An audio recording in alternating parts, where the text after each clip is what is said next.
Hi friends, it's Raven. Today I'm going to be doing my December budget with me, and I'm doing it a little bit different this time. I am no longer bullet journaling, and that's not because I don't want to, it's just because I don't have the motivation to do it. They're really fun when I'm in the right mindset to want to get creative and do the journaling and stuff like that, but most days I don't have that motivation to do it. So honestly, I end up forgetting about it most of the time, and I'm not in the habit of using it daily yet. So hopefully that's something I can kind of pick back up in the future, but as of right now, I'm doing something different. And I'm using something called EveryDollar or EveryDollar Budget. I think it's EveryDollar. It's a Dave Ramsey website, and they also have an app. I have an iPhone, so I know they have it for that. I don't know if they have it for Androids or any other kind of phones, but there is an app for EveryDollar. And basically, it's Dave Ramsey's way of helping you budget out things, and it's super easy. So I'm going to go ahead and screen record and show you guys my December budget. Okay, so here's what the EveryDollar app looks like. So when we click in here, okay, so here is my December budget, and I already set it all up, so I just want to kind of walk you guys through how this app works. So basically, you have all these different months you can look at, but right now we're on December. At the top, we have planned, so this is how much I plan on getting, plan on spending, whatever. You have spent, so how much money you've spent so far, and I did go grocery shopping already, so I already spent $50. And then you have remaining, so this is how much I have remaining in each category as well. So I thought that was kind of cool that they do that. And then we also have this little graph that's kind of neat. It shows you what percentage of your income is going to what categories. So I think that's very useful for budgeting. Okay, so for income, and what's really nice is all of these categories are already here.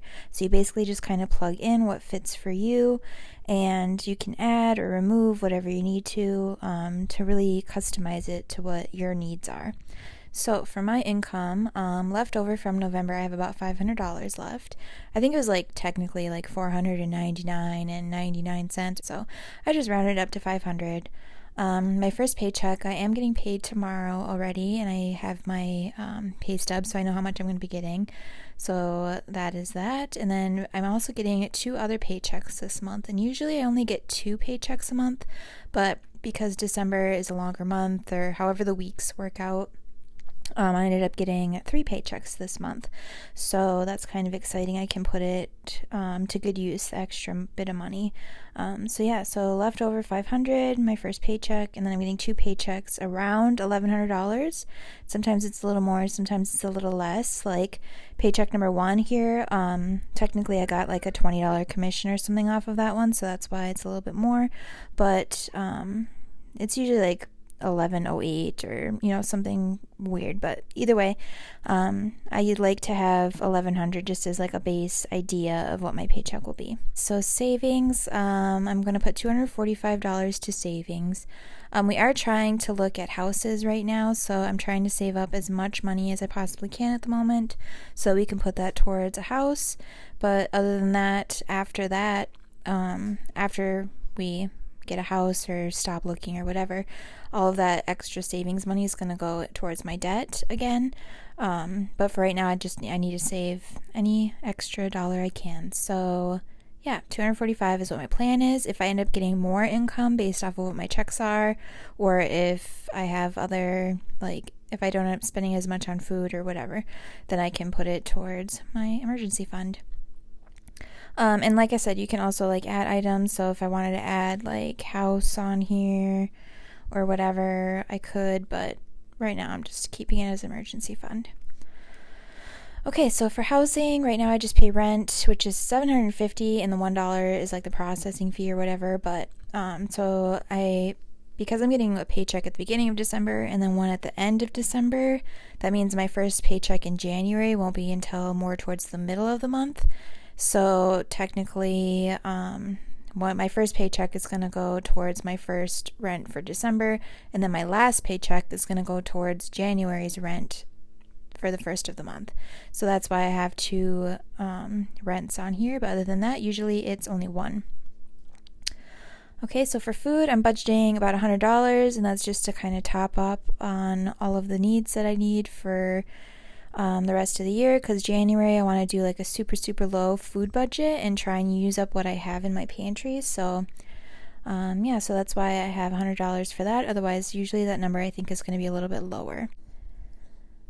And my husband usually pays for his own food because we both have very different diets. It made more sense for me to buy my groceries and he buys his groceries, so that's how we're going to be doing that. And then, sorry, my dog is scratching now. The joys of having pets. Anyways, household is going to be $40, and that's going to go towards like cat food, household supplies, toilet paper, whatever. So that's where that money is. Okay, and then we have personal. So I have music that I pay for, like a streaming service, and then I also have Amazon Prime, which I'm only keeping for a couple months just because of like the gifts and everything for Christmas this year and things like that. But after that, I think I might cancel my Prime and just use my husband's if I need to order something. Because obviously I don't want him to see if I'm ordering him gifts on Prime. I don't want it to be on his own account because then I'll see what I'm getting him. So for November and December, I usually like to have the Prime, but I'll probably get rid of it in January and just steal his when I need to.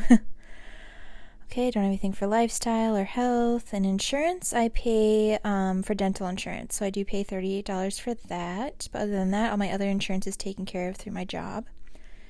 Okay, and then for debt, and this one I'm really excited about because C1 is going to be paid off this month, so $755 towards that, and then that card will be completely gone and done, and I'm so excited.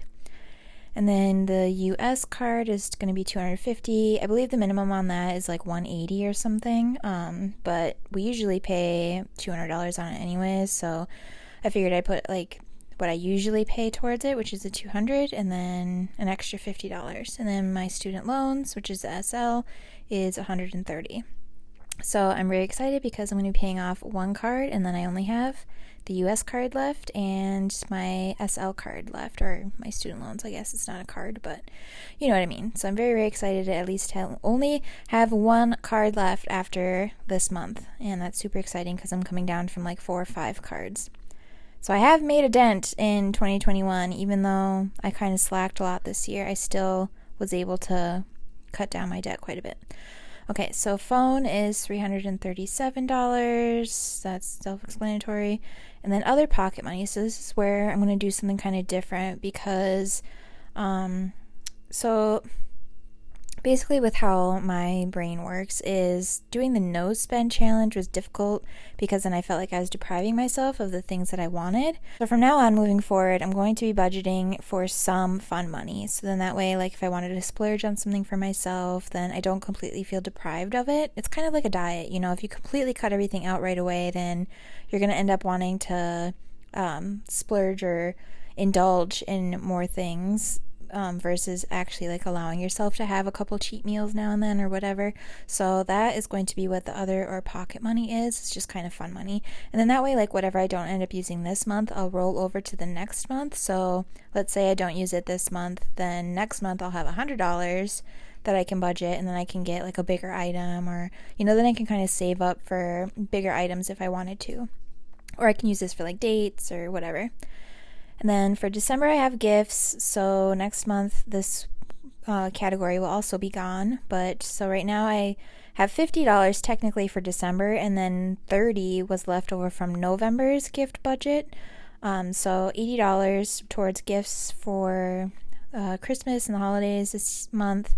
But other than that, every other month that will be gone. So it'll be an extra $80 somewhere else. And then my safety net is $300. So basically, if you've been following along with my previous budget with me from the beginning of the year, I used to keep $200 in my account at all times.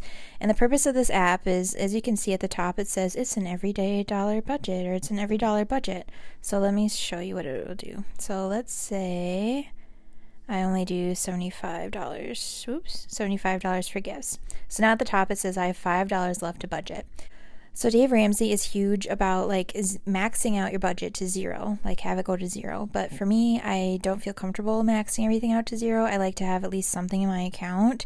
So I'd rather Here, let me fix this quick. Okay, so I'd rather keep the $300 in my account as a safety net. So in case a random bill popped up that I wasn't accounting for yet, you know, like sometimes your phone is due on the 16th, but they'll pull the money out on the 15th or whatever. So I like to have the $300 in my account at any time, just as like almost like a second emergency fund. It's there, I have it there. If I'm ever in like an immediate need of some quick cash, then I have that there instead of having to go into a separate like savings account or anything like that. So that is basically it. Yeah, I really love this app. Oh, and something cool too. So let's go into January's. So January, I already kind of started pre-planning as well. But what's really cool is down at the bottom, you can hit reset budget. And you can reset it to what December's was. So now it has like my safety net back, or no, I'm sorry, my gifts back. So now I can delete that because I won't need that anymore for January. This card will be gone for January. So yeah, like it'll reset to whatever the previous month was. So I thought that was kind of cool that they have that too. But yeah, this is my December's budget with the EveryDollar app. And I'm going to go ahead and link the app down in my description box. So if you want to check it out for yourself, the link will be there for you. So that is my budget for December, and I'm super excited to pay off some debt this month and hopefully get my savings back up. And it's just, let's finish out this year strong. I started the year really strong, kind of messed up in the middle of the year, but now we have 1 month left. Let's see what we can do with it, and I really hope that I can kick it in the butt. So yeah, I plan on also doing one for January. So if you like this kind of stuff, go ahead and subscribe. Go ahead and like if you like this kind of video. If you have any suggestions of any other videos that you'd like to see me do, please comment down below, and I'll talk to you guys soon. Bye!